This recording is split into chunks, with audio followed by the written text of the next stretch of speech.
Fellow ESPNer Jeff Passan reported on the U.S. Defense Department's efforts to erase references to Baseball Hall of Famer Jackie Robinson and his military service. This sparked Mina Kimes to use her celebratory FaceTime on Wednesdays around the Horn to honor Robinson's legacy in armed forces.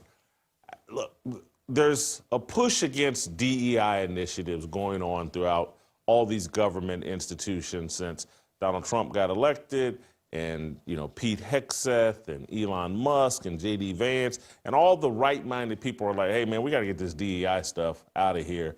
And so I don't have a full understanding of why they briefly took Jackie Robinson down from their website, or excerpts from what they had written about Jackie Robinson.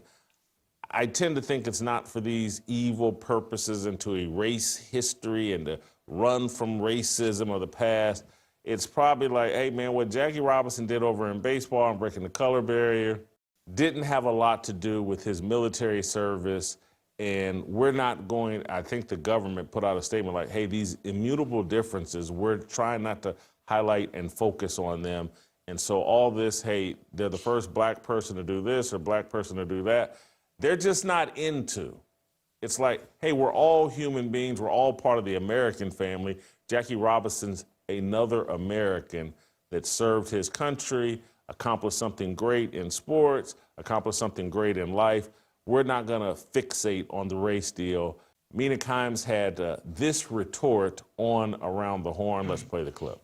So ESPN and others reported today that the Department of Defense, amidst an ongoing effort to purge government mentions of diversity, equity, inclusion, removed a website honoring Jackie Robinson's military service. It has since been restored, and their spokesperson, the Pentagon press secretary, said this: we do not view or highlight people such as Robinson through the prism of immutable characteristics such as race, amongst other things.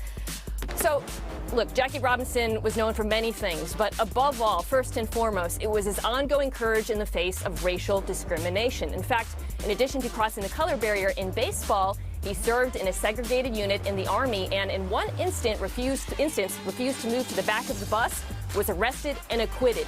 That matters. That history cannot be erased, it cannot be undone, and it must be recognized to fully understand and celebrate his legacy. Thanks, Mina. Steve, I'm gonna let you fire first. I've been giving this some thought, but or I can fire first. I don't know if I'm throwing this grenade in your lap or whatever. But do we think? Oh, go ahead, Steve.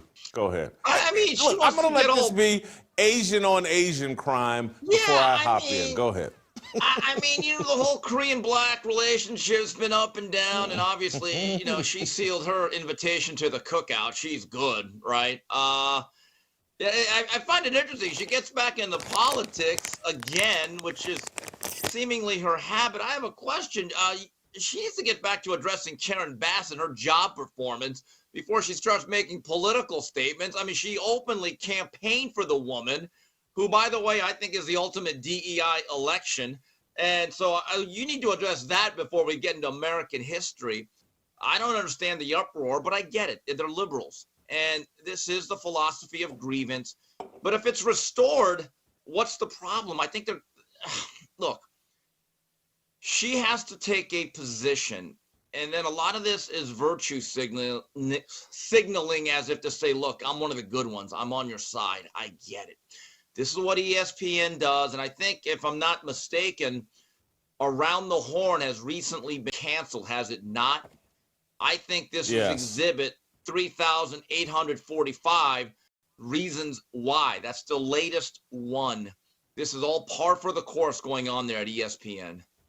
I think that these guys think that there's some part of America that doesn't know that America had some racist laws and policies on the books up until about 1965.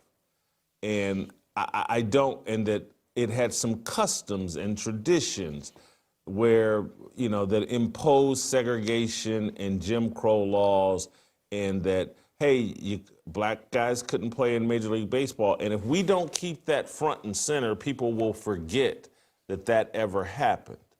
And I don't think people will forget because it's been such a topic of conversation, movies, books, TV commercials, talk shows built around it. There is no jeopardy like, oh my God, if this isn't referenced on the Department of Defense website, no one's going to know what Jackie Robinson went through. I just don't buy that. And I don't think Pete Hegseth and Donald Trump and J.D. Vance and whoever is behind the, like, hey, we're trying to de-emphasize race. And I think that's important. I think that's the right thing to do. We're at a point in this country where we need to return to a meritocracy, and we need to de-emphasize our differences and try to promote the shared values that actually make this country great. And there are people like Mina Kimes and people on the other side that think promoting our differences and leaning into our differences is how we're going to heal this country. And if we just keep talking about, well, you know, 70 years ago, 80 years ago, this, that, and another thing happened, rather than unpacking these stories as, man, look at all the progress we've made here in America, and this is the land of opportunity, and people are beating down doors from all over the globe to get into this country, including black people. That's the message. It should be about, hey, how far we've come, rather than look how bad things were, and you know we'll probably return to that next week if these DEI programs don't exist. Well, can we be honest about Miss Kimes? She's the type that would hashtag and spout off "Stop Asian Hate," and then claim that it was MAGA Trump supporters perpetrating all of it. That's the feel that I get. I think that's been the pattern.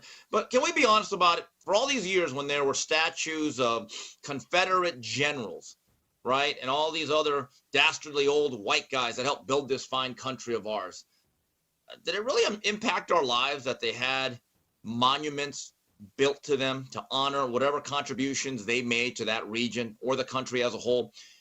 And then when they were torn down for whatever reason, did it suddenly make other people's lives more enriched? Did it make it better?